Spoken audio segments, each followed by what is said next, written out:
Hi and welcome to this week's Mailbox, and a lot of the comments this week have been related to faction things again, so we're going to be quite a lore heavy one again this week.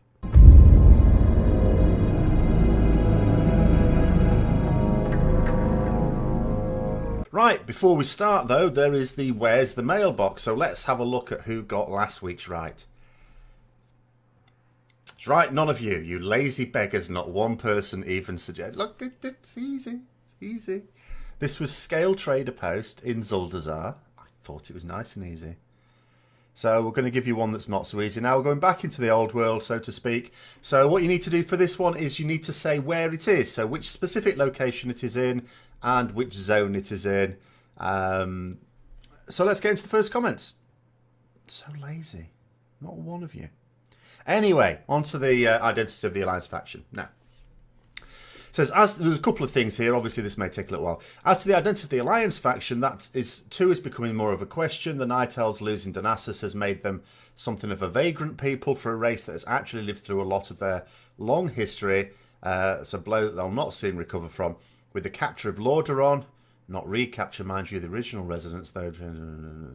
That's not always true. Not all of the residents of Lordaeron turned into Scourge. Are the Night Elves going to be gifted those territories to rejuvenate from the Blight? Can the Night Elves afford to be an active part of their lives with their focus so desperately devoted to survival? Will Gen, after naturally steamrolling back into Gilneas, want to lay claim to all the northeastern kingdoms? Now, there's a few, before we go into the second paragraph, a few things there. So, yes, first of all, you know, Lordaeron, the people, I mean, that was in the novel even, the latest novel, Before the Storm, there's an awful lot of residents of Lordaeron that are in Stormwind now, refugees. Not all of them turned into Scourge. Not that many of them, and who some of whom then, of course, became Forsaken when they were able to break free of the control of the Lich King.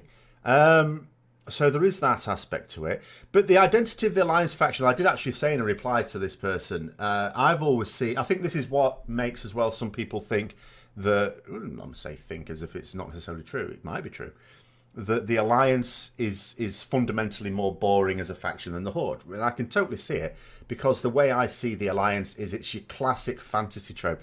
It's your classic benevolent autocracy. That's what the Alliance has always been to me. Yeah, so it's lifted straight out of every other fantasy like genre you can think of. It's exactly the same.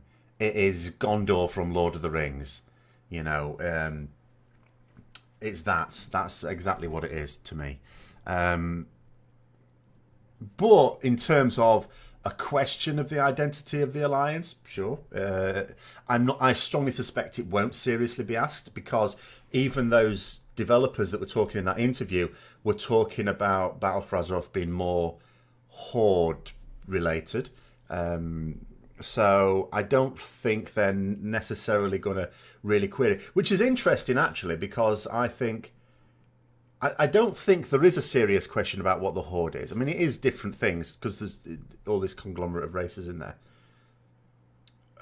It potentially would be more interesting to explore now what the Alliance is, because about the vagrancy there. I mean, I did a video some time ago. People who watched my channel for a while will know, quite a while ago now, about the fact that the Alliance has now become a faction of refugees. The only races within the Alliance that have their own like homeland, the humans of Stormwind and the dwarves of Ironforge. That's it. No one else. Everyone else is a refugee. That's it. That's all there is to it. Now, it says about Gen naturally steamrolling back into Gilneas. Here's the thing. People keep assuming, it's a really bad thing to assume, that Blizzard think through their stories. They don't. There's no one there going, okay, we've done this thing now, so how are all these different characters going to be motivated to behave now? They don't do that. They have a story in mind and they'll tell that story. There's no wider thing there. That's not to say that they won't do a reclaiming Gilneas, but it's not. They won't necessarily do it. I don't think they will do it. Certainly not this expansion anyway. If they ever do it, you could argue from a gameplay point of view, what's the point? It's a tiny little area. If it was this huge zone, or maybe they'll expand it to be a big zone. You know, I suppose they've done things like that before, expanded zones. So I suppose they could do that. That might work. But again, it would just be one pissy little zone. Are they really going to bother with it? No. If it's not there to drive their main storyline, then I just don't think they'll bother with it. But in terms of laying claim to the Northeastern Kingdoms, obviously what they've done with the burning of Teldrassil and with the battle for Lordaeron is they've said, right, Alliance, you're on the Eastern Kingdoms, and Horde, you're on Kalimdor. And so they've created these two superpowers with their own continent for whatever reason. Something obviously in the future is going to make sense of it. There is some reason why they've done that. I don't think... Obviously, they've not chosen these things at random to trigger this war and to escalate this war. It's been triggered because of their geography. It's like, well, you know, Draenei technically is still Kalimdor. It's an island off it. And Silvermoon City is still within the Eastern Kingdoms. But those zones are very much separated from everything else. You can't even fly in them. They're completely... They're in their own little bubbles. So obviously not worried about that. But yeah, so they've created the situation where the Alliance has the Eastern Kingdoms now, don't they? So what that will mean politically, who knows? They may not even do anything. You know, it's like I say, they don't really think these steps through. They don't think, right, this has happened now, what's going to happen? They may not have even thought to themselves, although I don't believe this, but they may not have done, have thought to themselves, right, what should we do with Lordaeron now? I think they will. But, and I think, as I say, you know, the fact that they've redone Uther's Tomb is probably just the first stepping stone to a larger restructuring of that whole area. But who knows? Now, in terms of the Night Elves being given that area to... I don't think they'd want it. You know, it's not very foresty, is it? You can imagine the Druids, the Night Elf Druids, potentially carrying on the work at removing the blight after the fall of the Lich King. But Night Elves in general, I really don't know where they would be happy in the Eastern Kingdoms, if I'm honest. I really don't think they'll be happy in some pokey little corner of Stormwind. That is certainly true. But where they would be happy, I don't know. And whether Blizzard even care, I don't know. I mean, the Gilneans, for example, I mean, they were for years just stuffed in a hollow tree in Donassus, wouldn't they?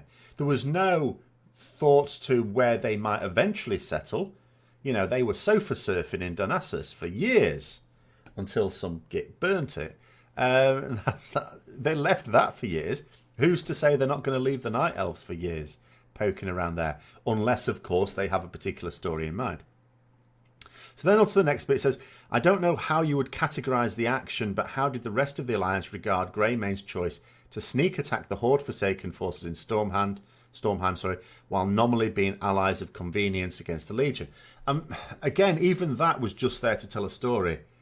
I mean, if you think about it, the whole Stormheim faction thing, so you've got Sylvanas wasn't lifting a finger against the Legion. She said at Vol'jin's bonfire party, who's going to join me to exact revenge? So the Horde went off and fought against the Legion. She didn't. She went over there to nick a lantern.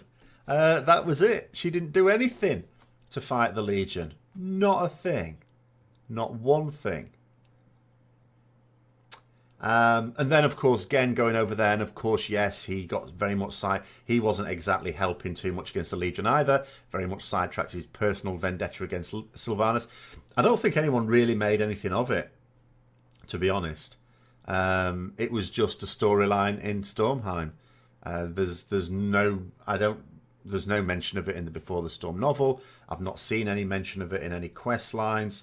Oh, where's Gen? Where's he supposed to be here helping us? I've never seen anything like that.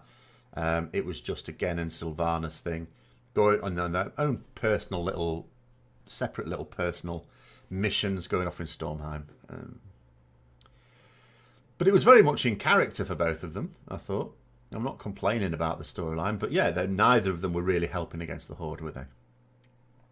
Even if there wasn't anything on paper, the bulk of each faction's citizenry had banded together to fight the Legion, and the attack was somewhere between simply wasteful, dishonourable, or possibly even a war crime. It wouldn't be a war crime. But They weren't helping, certainly. You know, it was semi-desertion, you could argue, certainly, yeah. One of the Alliance's leaders has the capacity and the inclination to commit acts that the rest of the faction would look upon extremely disfavourably. I don't know that is true, because although he was doing it for personal vendetta reasons, he was still acting against the Warchief of the Horde, and given that Sylvanas's actions were against allies of ours in Stormheim, and the whole point for both Horde and Alliance was to go there and to try and get allies to join our side.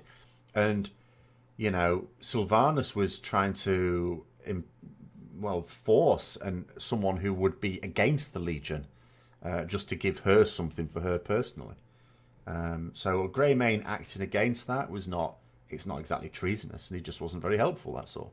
But then again, if he hadn't done what he'd done, and Sylvanas had got her way, that wouldn't have done the Alliance any good in the long run either, would it? But his motivation was not to help the Alliance, I'll give you that. It was personal. But nonetheless, he wasn't acting against that. Sylvanas's behaviour was much worse from a Horde point of view, because she wasn't helping the Horde fight the Alliance. The Horde had to be led, let us not forget this, the Horde had to be led by Alliance leaders. Because who was taking charge? Khadgar, Maiev, Illidan, Velen. So in the official lore, I strongly suspect when it gets into the Chronicles, that's not how, you know how it works out. In theory, both Horde and Alliance have done all these raids in the game, but in practice, when they write it down, we've seen that in the Volume 3 of the Chronicles, in practice it turns out that actually the Horde defeated that one and the Alliance defeated that one and so on. And the same will happen here. This will ultimately be, I suspect, when it's put in an Alliance thing, more likely in terms of the Tomb of Sargeras, because otherwise you've got Khadgar, Maiev, Illidan, Velen leading the Horde against the Tomb of Sargeras and then on to Argus, while Sylvanas was pottering about in Stormheim on her own personal little mission. But anyway, there you go. And to the next one. So this was talking about basically what those developers were saying in that interview was that Saurfang and Sylvanas represent two aspects of the old Horde. They were very much pushing that there's going to be a new Horde, a new, whatever. And someone's here saying, I'd argue there are three views on the Horde at the moment: Sylvanas, Saurfang, and the new blood like Zappy Boy. Zappy Boy is dead. His blood is in the dirt. Now, I still think Anduin killed him. Now, that people jumped down my throat. No, that wasn't Zappy Boy. It was just something who looked like him, who was hanging around Saurfang like a rancid fart, which to me just sounds like Zappy Boy. But, apparently it was someone else. I mean, these trolls, they all look alike. And they all wear the silly wooden masks. So, okay, fine. But if it wasn't him that Anduin smashed into the dirt, then it was me, right? I killed him. I don't care whether I was Horde or Alliance. I'd have killed him either way. So, but he was dead. He's dead. And if Blizzard dare to bring him back just because of pressure, because he's become a meme, then I will be very disappointed with that. No more Zappy Boy. He's dead. Gone to Bunsamdi. Right then. Anyway. So it says the two factions. So again, I don't know what people took from that video. Some people sort of suggested a merging of the factions. I don't think that's what it is. I mean, there'll be two aspects to it. From what I took from the interview, it was obviously very cryptic. They're not giving any details yet. Maybe BlizzCon, maybe not. Maybe this is for much further in the future. But there's two aspects to factions. There's the storyline. And then there's the gameplay aspects to it. Now, in all sorts of MMOs, the faction storyline is always the storyline. But it doesn't have to negatively affect gameplay. The problem with World of Warcraft is it does. So, if you, for example, want to play with a group of people, get into a raiding guild or something, a lot of people have gone Horde specifically, and I did the same, specifically because that's where the majority of the guilds are. It was like, my raiding, I started off quite clear. I wanted to play on a PvE server. I've never really liked World PvP in World of Warcraft, which made me think I didn't like it at all in MMOs. even though I played PvP games like MOBAs and stuff like that beforehand. But then I found enjoyable PvP in other MMOs and thought, oh no, it's just the way World of Warcraft do it. And so I want to be on PvE servers. And then there came a point where it was like, there's just not enough good guilds on PvE servers. So I eventually had to go into PvP servers. And which wasn't as much of a pain in the arse as I thought it was, but it was still a bit of a pain in the arse now and then. It meant, for example, not so much on my main, but when I was leveling alts, who would be quite weak and get picked on, because I took advantage of the fact I had 2 accounts, I would very frequently have my paladin just flying in the general area that my alt on my other account was questing in, and if anyone mugged them, I would switch over, because the game was open, I would just switch over, swoop down and exact bloody revenge. But it was still a pain in the arse to have to do that. So... yeah, and it didn't stop my alt dying. It just meant that I could get revenge on them at least. So so I moved to PvP servers, and then it gets to the point where it's like, well, even that's not good enough, because you're getting this massive increase in the number of raiding guilds being on Horde servers, or being Horde at any rate, I should say. So eventually, I had to sort of switch to that a couple of times. So it would be much better if factions weren't a thing in terms of joining guilds and doing group content, but still there in the storyline. Like, as I say, I keep using the example of Elder Scrolls Online because that does it best in terms of games I've played.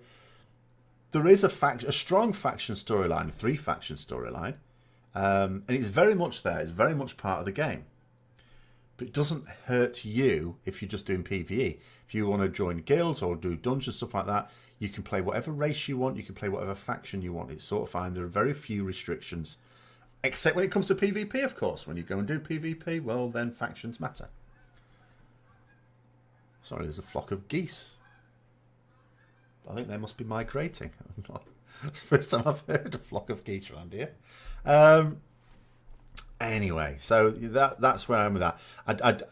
So there will always be this faction war, and that's the thing. In the storyline, they can split the faction into. They can have as many factions as they like, but I don't see why.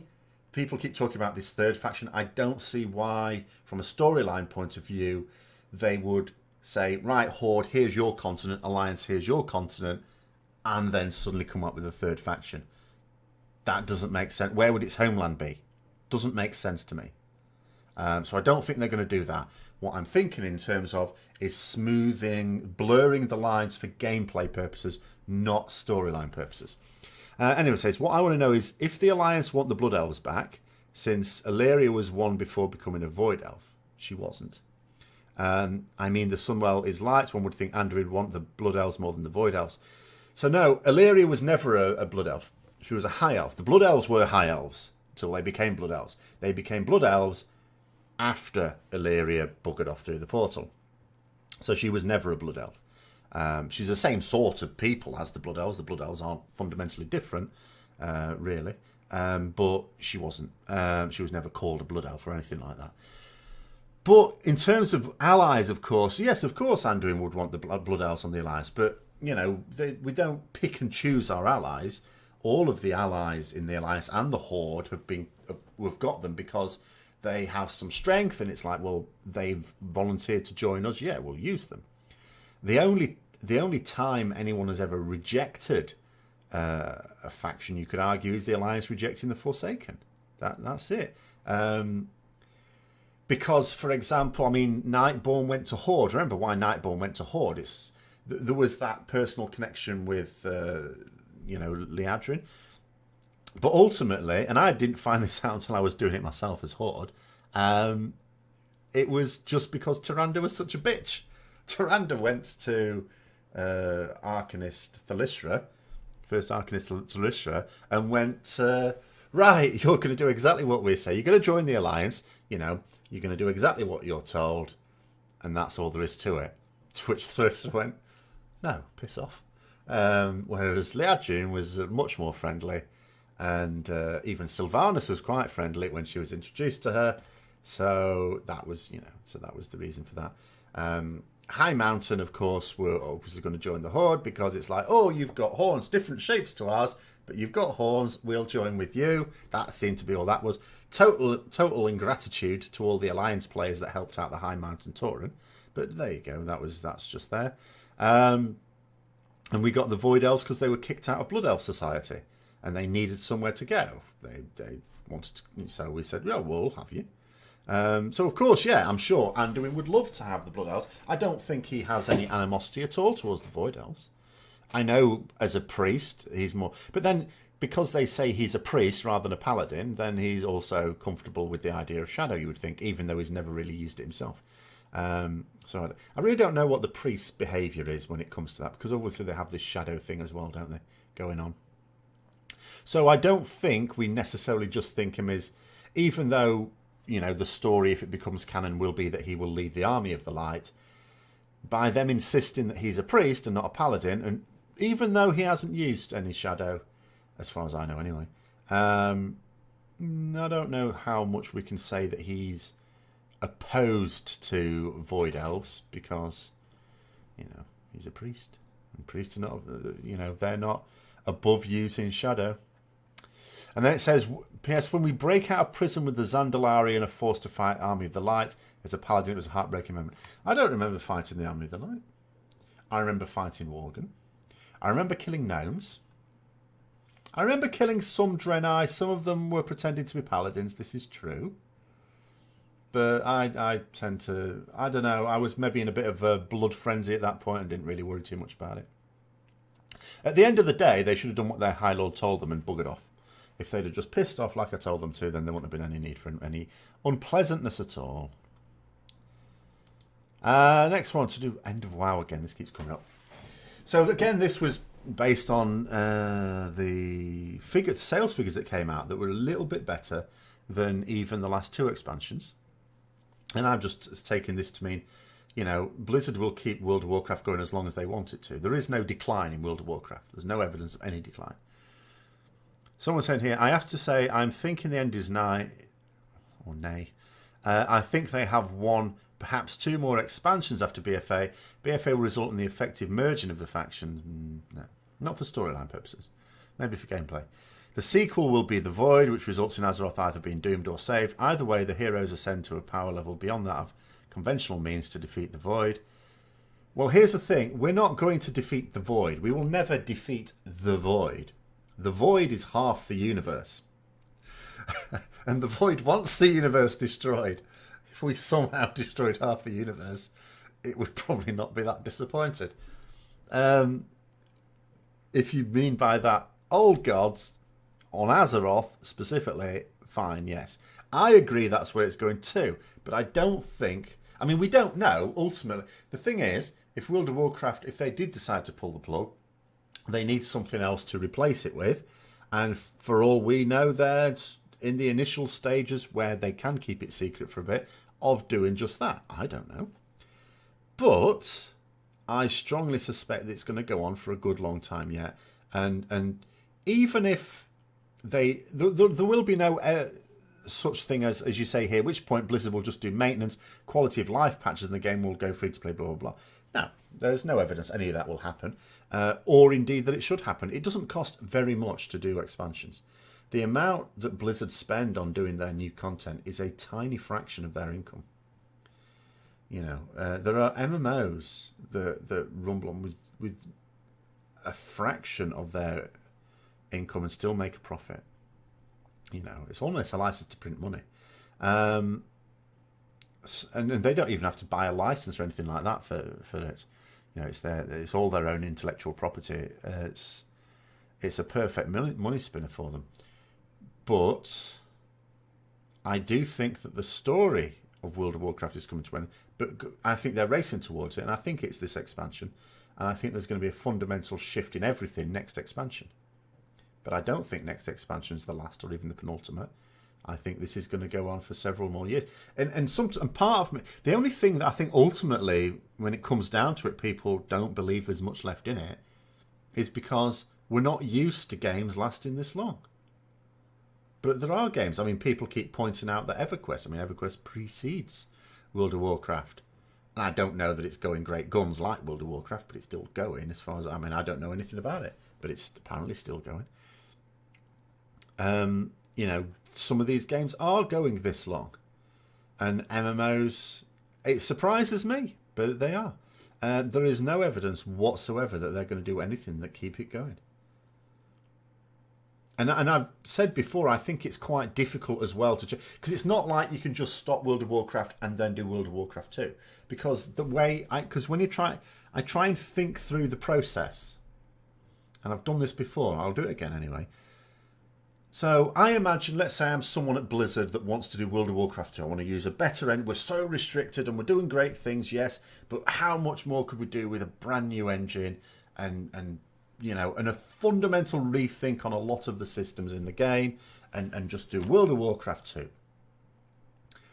And I think to myself of going to someone who will need to authorize this. Now, to produce an MMO is going to take several years. It's going to be years before you get a penny back for it.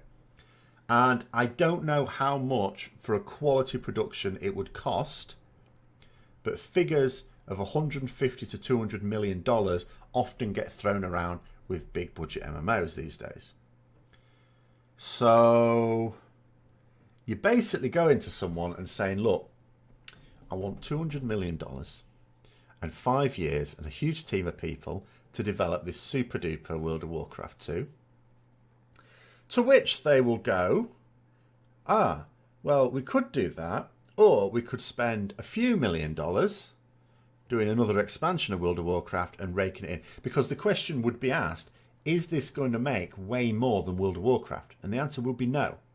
World of Warcraft 2 probably won't even be as popular as World of Warcraft. Remember, one of the draws of World of Warcraft is the fact that people have played it for so long. You get so invested in your characters, it's like you don't really want to create. It's like starting a new MMO. It's like being in World of Warcraft, having played it for over 10 years, and saying, do you want all your characters and all your achievements deleting and starting again? No. I even, you know, when I talk about World of Warcraft 2, people will still say, oh, it'll be all right as long as we're able to transfer our characters. And it'd be like, no, because it's a different game. There are no characters to transfer. You won't. It's like a new MMO. You'll be starting from scratch with nothing. No characters, no equipment, no achievements, no titles, no transmog, no pets, no mount, no nothing. That's scary shit. You know, so, and there would be this period, you know, at the point at which, and let's say you managed to get it through the money people and they said, no, it's not going to make as much as World of Warcraft, but we still want $200 million in 5 years. And you somehow got them stoned enough to agree to it.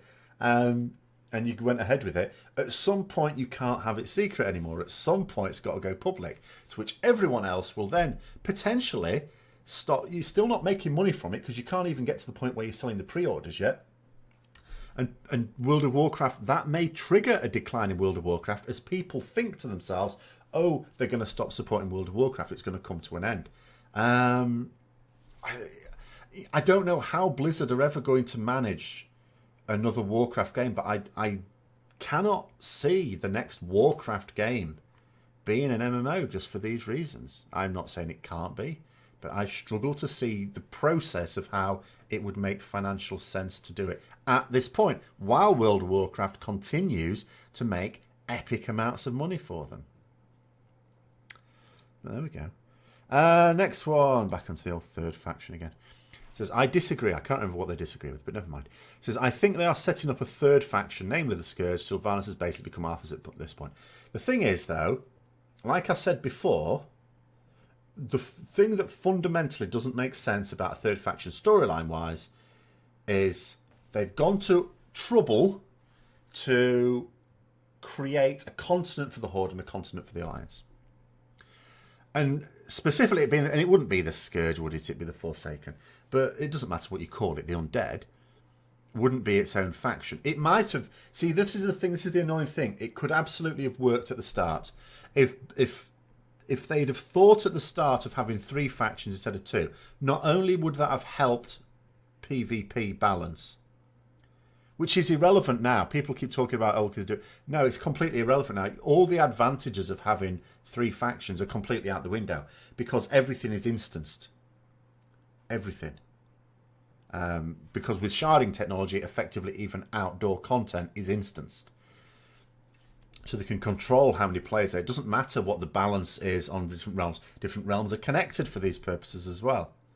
They can control how many people of each faction are in an area when you've got war mode on.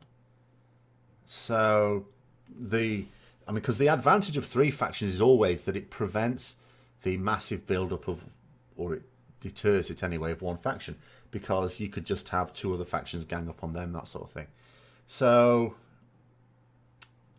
but that's out the window, because apart from on RP realms, none of that makes any difference at all because of sharding. Sharding solves the problem. But sharding didn't exist at the start of the game. So at the start of the game, they should have had 3 factions, and they didn't. They went for the more traditional, although, not exclusive, but traditional 2 factions. And they crowbarred in the Forsaken because you had 4 effectively in Warcraft 3, sorry. The Night Elves joining with the Alliance made perfect sense. That was fine. So then they had to get the Forsaken to join the Horde, which made less sense. But they did it. At the time, they could have had that as a 3rd faction. You could have had Orcs, Tauren Trolls. You could have had humans, dwarves, night elves. Piss off. Gnomes would not. They rose in prominence in World of Warcraft for some bizarre reason. They were barely there in Warcraft 3. I don't even remember them. And then for the Forsaken faction, I don't know, you just come up with things, don't you? Think of 3 different versions of Undead and put them in. Banshees, whatever. Don't know, it doesn't matter. Don't care. And just do that. But no, they didn't. Anyway, sorry, let's get on. Bolvar's Scourge could have had the goal of conquest, not extermination. The Alliance and Horde cannot stay at peace. Well, they certainly can't now. So Sylvanas, broken alone, turns to Bolvar, as she is one of the only people that know of him, to save her people and her. Yeah, I'm not sure he's going to do that. I don't think he would have any sympathy with Sylvanas, even if you think Bolvar's going a bit naughty now, which may be the case. Absolutely. There's the huge familial complications of Talia in Battle for Azeroth as well, which is going to cause some issues a bit later. Have her rejoin the Scourge, and she was never in the Scourge, though. Well, no, only for a very, very short period of Warcraft 3. It didn't take her long to break free of the Lich King's control, did it? And take the Forsaken with her. Allow Forsaken players either a race swap or just... See, this is where it's completely not happening as well with the 3rd faction. There are people who identify very, very strongly with their faction and their race. That means there are Forsaken players, or Undead players it's called in game, who identify very strongly with the Horde, and also have friends who play as maybe Orcs, Trolls, Tauren. They couldn't do this. They could never get away with it, even if they want to do it. And I don't believe they want to do it. This would be on the same scale as the flying thing, because it would affect so many players, and they won't stand for it. Storyline wise, as I say, if you're going to blur the lines between factions to allow people to play with whoever they want to play with, then you get away with changing things up. There will still be complaints though, even then, because as I say, people identify with the storyline very strongly as well. Some people do. Sometimes they do unpopular things, but you'll notice the ones they get away with tend to be the ones that affect a small group of players. Like in the lead up to Battle for Azeroth launching, there were a few unpopular ones, but they were mostly unpopular amongst Mythic Raiders. So they got away with it. Small amount of player base. When they tried to do the get rid of flying thing, affects everyone. Massive revolt. Imagine the shitstorm that would happen if Blizzard suddenly announced, oh, by the way, all you Undead players are not going to be able to play with all these Horde players because we're moving you into another faction. No. Not happening. Now, there is going to be a fundamental change with factions. That much is clear from the interview. But I think it's going to be... I think it's going to bring people together gameplay-wise. And it can then potentially split up storyline-wise even that has to be managed carefully, but that's possible. But gameplay-wise, has to bring them together, not split them up even further. That would be madness. Next one, King Rastakhan as Warchief of the Horde. No. Apart from the fact he's dying, that's the whole point. Now that Razan's gone, he's supposed to be aging super rapidly. And he may well have the blessing of Bunsamdi at the moment, but he wants him dead as well. He wants his soul to serve him. That's the only reason he made that deal with him. So he's not going to live out the expansion, surely to goodness. But the other thing is, now we've had a number of war chiefs in Warcraft, and they've been very different. They've been very different people, but not one of them, to be given their dues, no matter whether you've loved them or hated them, it has to be acknowledged that not a single war chief of the Horde up to this point has ever been a member, and I cannot stress this enough, not one of them has ever been a member of the Silly Hat Brigade. There is no way anyone could take him seriously like that. So now, one, he's going to be dead by the end of the expansion, and two, no, his wardrobe just doesn't fit. Next one. So BFA's Legion 2.0, in my opinion, not worth whatever. It's just like Legion without the green zones. Well, there is a little bit of green. It is very similar in some ways. I think there's enough differences there. But at the end of the day, it's an expansion. What do you get from an expansion? You get new zones, new content, new levels, which is annoying. New dungeons, new raids, all the rest of it. You're getting all the stuff that we've had in every other expansion. There are also differences with it. Not that I think there needs to be differences. An expansion is new content. That's what an expansion for a game is. It's new content. And that's what we've got. And obviously you get new content with content patches as well, but that's all included in the price of the expansion. You just don't get it all at once. But the comment that got me is waiting for vanilla. I couldn't help laugh at this one for the simple reason that there was... on the same day as I was reading this, I think it was, I was reading a news report as well about only 1% of the world's vanilla is actually real vanilla. And I was thinking about this and thinking, well, the same sort of thing is really going to be true of what Blizzard are calling Classic WoW. Vanilla WoW is what we really call it, because it's not going to be the same, is it? I mean, I keep saying, people keep asking me, I'm going to play it. I'm going to play it. I'm not going to try and get in and try and do raid. I've done all the raiding. I've done all the dungeons. I did everything when it was actually out, and it was fine. I'm not one of these people who also says, oh, it's an old game and you're not going to like it. Because I've never understood that either. There's plenty of old games I play. There's games that came out before Vanilla WoW that I still like to play now. There's a lot of them you can't play. It's quite difficult, but when you can, you can. So I've never understood that. Some people play a game all their lives. They'll play cricket or football or tennis. And that barely changes at all. In fact, tennis changes so little that Serena Williams isn't even being allowed to wear her catsuit at the French Open or something like that, because they're completely stuck in the past. So, I don't understand how it is that people will be happy to play a sport in a particular way all their lives, but when it comes to a game, oh no, it must constantly evolve. No, it doesn't have to. If it's a good game and people enjoy playing it, all they really want is new content. And I can get that from the people who enjoy that vanilla thing. But it won't... Depends what people want from it. For what some people want from vanilla, it'll absolutely fulfill that. But for some other people, it won't, because it'll not be vanilla. It'll be different add-ons. There'll be more information online that you can get to do certain things. It'll be a totally different experience, even for people that are playing it for the first time, compared to people who played it originally. So, but yeah, I thought I'd throw it in because it was just sort of funny, because I was reading this comment and then I was also reading news and it was like, only 1% of the world's vanilla is real vanilla. Some issues in Madagascar. Next one says there is a difference in the amount of people that play, and you can tell them on servers themselves when you see no one out in the world. Maybe people play the next expansion for a few months, but then don't stay. So this is basically someone going out doing some quests. Oh, I'm not seeing many people here. No one plays the game. Bit of maths, I do love a bit of maths. So let's bring a bit of maths into it. So I was playing about with I'm just going to read this out to you, but you can do it yourself if you like.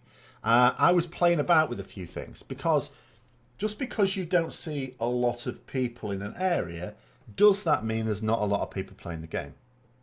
Now, I don't for one moment, if we're talking about 10 million people buying the expansion, as was the case for WoD and was reputedly the case for Legion, and presumably is the case for BFA as well, maybe slightly more, because, the opening day, which of course was not just the opening day sales, but just to emphasise, does include all the pre-orders. Those of us who are ordering it as far ago as January. If it's on that level around 10, I'm not suggesting there's 10 million people at any time have played through Legion. I would suggest that there were 10 million people who played it for a month or two, and then it settled down for the more usual, roughly 4 or 5 million. And of that 4 or 5 million, maybe there were, I don't know, I'm just guessing, 2 or 3 million that were playing it consistently, and another couple of million that were subscribing for a bit and then coming back and stuff like that, but alternating between themselves, all the rest of it. But let's have a look at the situation. So you've got realms in North America and Oceanic, they're together now, I believe, EU and Asia. So I tried to count up the number of realms. So it looks like North America has about 240-ish realms, EU about 260-ish, and Asia about 45-ish. As far as I could tell. Around about 549, I think I did it up to realms in World of Warcraft. Now, let's say let's talk about active zones. So you're talking about going out in the world into the current content zones, so 6 of those zones. So what I did is I times the number of realms by those number of zones. But then I also thought to myself, and let's assume there's 10 million players as of now. And I thought to myself, we know, because Blizzard have said so, that the majority of players, active players, are not actually level cap. They, it might be surprising to some. There's a hell of a lot of players who just potter around in the game. I don't suppose it should be that surprising, because I do the same thing. Star Wars: The Old Republic. I've never got a character up to cap ever. I still play it. Still pay a subscription. Elder Scrolls Online. It's a different thing with the levels there. But again, I've never had someone at the same level as people that play it consistently. Lord of the Rings Online, stuff like I've had a character at level cap now and then. So I suppose it shouldn't be that surprising. So let's say 50% of players are not going to be in those active zones because they're playing some. I know you can get a character boost and you could be doing that. But let's say about half. Don't Blizzard tell us these things? They say that. So I'm going to say about half, because that's an underestimate from what Blizzard have said in the past. Then I've also suggested that only half of them, when they're playing, are actually going to be out in the zones, because half are going to be in the cities. Even that might be an underestimate, because we know how people just piss about in the cities AFK. But I'm going to assume half, at any one time, are in the cities. I'm also going to assume playing for an average of 2 hours a day. Now, now this would be amazing, and I suppose for more serious players, they'll think, how can you do it in that? Now that I've gone casual, and bear in mind, going casual still means that I play it now and then, and I go and do world quests, and I've done, I've actually done my mythic dungeons this week and stuff like that. And I'm not playing an average of 2 hours. I've not played 14 hours in the last week. Not at all. So I think an average of 2 hours a day, an average of 2 hours a day, it might be that some people don't play for a couple of days, then play 6 hours, something like that. I think also is very generous. For the majority, because you've got to bear in mind, if you are a more serious player, you are in the minority. And I'm also going to then suggest, so let's think about your field of view in one of these zones that you happen to be in, because you've also I'm also not even taking into account the fact that some people could be in instances, in dungeons and raids. I'm not even taking that into account. But I split the zones into 20 mini zones within a zone to cover what your reasonable field of view would be when you're going around doing a world quest in terms of coming across other players. And when it works out, when you work all this out, if there were 10 million players, you would maybe expect to see 2 other players in the same area as you. If you see 2 other players. Now you can well imagine if someone just says to themselves, I can see 2 other players, thinking, bloody hell, there's no one playing this game, it's dead. But it's not. When you actually do some maths on it, that's what you would expect for 10 million. Now, we know in reality there'll be more than that because sharding will try and put a few more in there. But also sharding will try and stop there being too many because it knows that with certain quests and things like that, certain things out in the world, you don't want loads of players either. You want a few to maybe group up with, but you don't want so many that they're pissing you off. So that manages it as well. But yeah, you would expect to see 2 other players. There'd be 3 of you in a particular area at any one time. It's not that many. It's not that many that's needed. You know, it's impossible for you to judge the state of a game just by how many other players you see in an area when you're out questing. Oh, I do love doing a bit of maths. Anyway, let's carry on. And so the next one. So it says, I think the big change is going to be realm related. A couple of mega servers will replace all but the RP realms. That would be a lovely thought. I would love that. It says, we're almost there outside auction houses. Don't talk to me about auction houses. Do you know what? I couldn't even put an auction on yesterday. It's that bad. It's so awful. Someone has placated me by telling that Blizzard have this plan to change auction houses to be similar to apparently how it is in Diablo. Which I don't know anything about, even though I've played Diablo 3. I've never really done anything with the auction house. Or how it used to be. I think they changed it, didn't they, or something? Don't know. But anyway, so that let's say you want to go on and buy a particular herb. So star moss or something. No, what's it called? Don't know, don't care. And you get on there, and you know how the arseholes will put on 263 in stacks of 1 and things like that. And you go, oh, shit. It will just allow you to say, right, I want to buy this many at the cheapest price. So apparently that's a change that Blizzard are going to be doing. I don't know when. And I don't remember them saying that. I must have missed that. But someone told me that that's what they're planning on doing. That would be great. But at the moment, yeah, it's so slow. It's so bad at the moment. Yesterday, I tried to put some ore on the auction house. And using Auctionator, and before you put the sell price to work out what they're selling for, it has to scan through all 25 pages of them. And it kept stalling on 15. I don't know how long I left it. It just wouldn't go any further. It just kept, and I did it again and again. So I either put them on for some random price and hope for the best, or I decided to leave it in the end. I don't know. I couldn't believe it. It's actually got worse.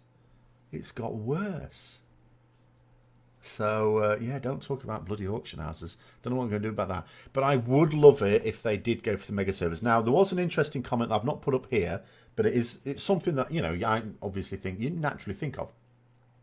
And someone was saying they won't do that because Blizzard makes so much money from realm transfers. But here's the question I posed to them, and the question I would pose to you. Yes, they make money from realm transfers. How many people actually pay those, especially when there's a faction transfer as well? When I was a Mythic Raider, that's the sort of more serious players, that will be the sort of thing you can do. And specifically, you need to be one with disposable income as well, otherwise it gets very expensive.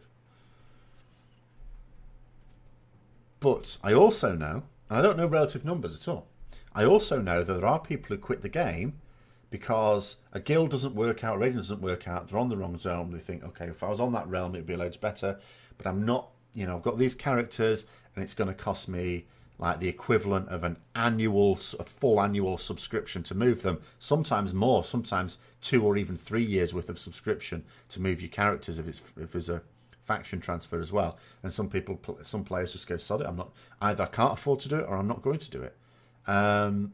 So there are people who quit the game that wouldn't if there was blurring of the lines of factions for playing purposes and if mega servers were a thing. So which one's worth the most money? Which one is worth the most money? I don't know. I really don't know. Only Blizzard can know how much they make from the transfers, by the way, because we can't know that. And it might be natural if you are a Mythic Raider to think quite a lot because you see people doing it all the time, joining your guild, leaving your guild. But again, Mythic Raiders, few percent of the population. Not as small as some people will try and make out, but it's still a minority. And how many people quit the game because they won't pay that money? Even Blizzard can't really know that. I don't think. because I don't know how effective their exit survey is for... I mean, they didn't used to have one. When I quit the game for the first time, I didn't get an exit survey. I gather there is one now, but I don't know to what extent it would allow them to see how many are quitting the game because they can't transfer. And of course, we also don't necessarily always know. If someone gives their reason for quitting the game, it may not be the actual reason. They may just have a point that they want to bellyache about. So I don't know. But, you know, maybe if Blizzard do decide to do mega servers or something like that, for which they've absolutely got the technology to do, maybe they will be coming to the conclusion themselves that perhaps it's better to retain players than it is to try and make money off transfers. I don't know. I can't possibly know the answer to that one. Next one. It says, I wonder if they may go the route of the Pandaren, where a few races may begin to have some turmoil over the two factions and allow new characters made to choose which faction to join, mixing the factions a bit. That would certainly be possible, and you could argue that would be one of the ways that Before the Storm could be implemented, with the idea of the Forsaken splitting into two, potentially with one lot joining the Alliance and one lot staying in the Horde. That would be possible. It wouldn't solve the problems that people have, but it would allow a broader range of races, wouldn't it?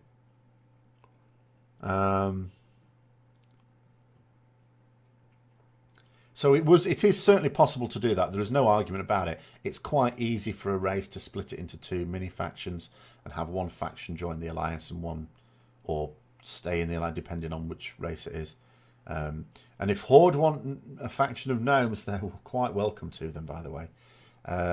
So it would certainly work. It just, for me, it expands the range of racial options and therefore racial abilities in each faction, but it doesn't solve the fundamental problem of people being stuck on a server or in a faction where their options for suitable guilds are much more limited, or where, you know, if their friends play one faction and they sort of need to do that if they want to play with their friends. You know, because it's a social game. Ultimately, it's a social game, and having a situation where, and I don't understand how this ever occurred in MMOs. I don't understand how it was ever a thing, even in the earliest days of MMOs, for what is clearly a social game, that you could ever find yourself in a situation where it's like, oh, I want to play this character. Well, you can't, because your friends play that one. Do you want to play with your friends, or do you want to play that character? To be given that choice seems madness at a fundamental level. For it to still exist today is equally mad. But I think it always was. But anyway. Now, those are the last of the proper ones. I have got one little comment on. I've only put it on because I was pissing myself for 15 minutes after it. Now, I need to give a bit of context here. First of all, if you are new to my channel, you won't get it. I'm not going to really comment too much about it once I've put it up there. But if you've been watching my channel for any sort of time, you or know me at all, you will instantly see why this is so hilarious.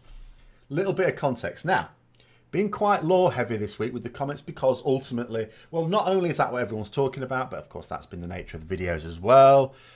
And you know how it is. You get some people will sort of say that my interpretation of something is wrong, and which is fine. Do that as long as you explain yourself. If you don't explain yourself, I'm not going to really pay attention anyway. Some people, and this is what's quite good, because what I sometimes say when I think people are wrong is because I don't think you're taking into account this thing here. Because that's what it's like when you're trying to sort of speculate and try and project what's going on. You need to draw together lots of little things, some of which are well in the past of the game. And sometimes this happens with me. Sometimes I will say a thing and someone will say, but what about this thing? And I'll think, oh yeah, I hadn't considered that. And then, you know, you sort of refine your view of things. And this is why I love things like the Azeroth review and reading comments and stuff, because people point out little things. Oh, yeah, that's a good thing. And you can develop and grow your sort of views about what you think is going to happen. But some people just don't like it when someone says something that doesn't fit with their worldview. And I've had more than a few comments going, oh, you know nothing about the lore, blah, blah, blah, blah, without actually saying what I've got wrong. And there was one particular one, it's quite funny. So he said something along those lines, to which I said, He said, basically, you've got loads of things wrong in this. To which I said, so why can't you point any of them out? To which he replied, oh, I could absolutely point loads of things out with timestamps and everything.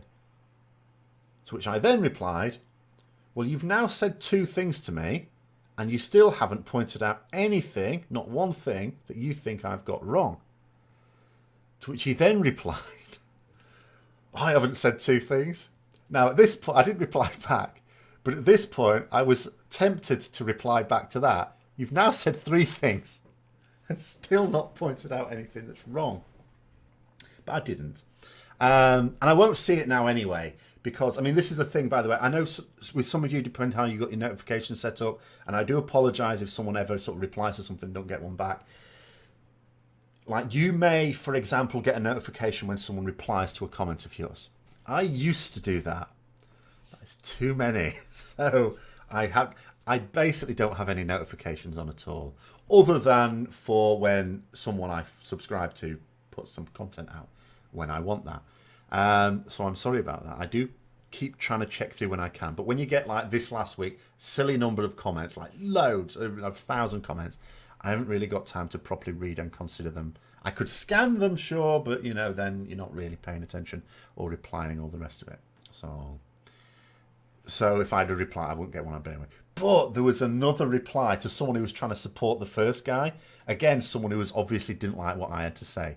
And what some people do, instead of just going, oh, you know nothing, and then leaving it at that, not saying anything that I've done wrong, some of them will try and justify it by going, oh, well, of course you don't understand the full code because of this, you know.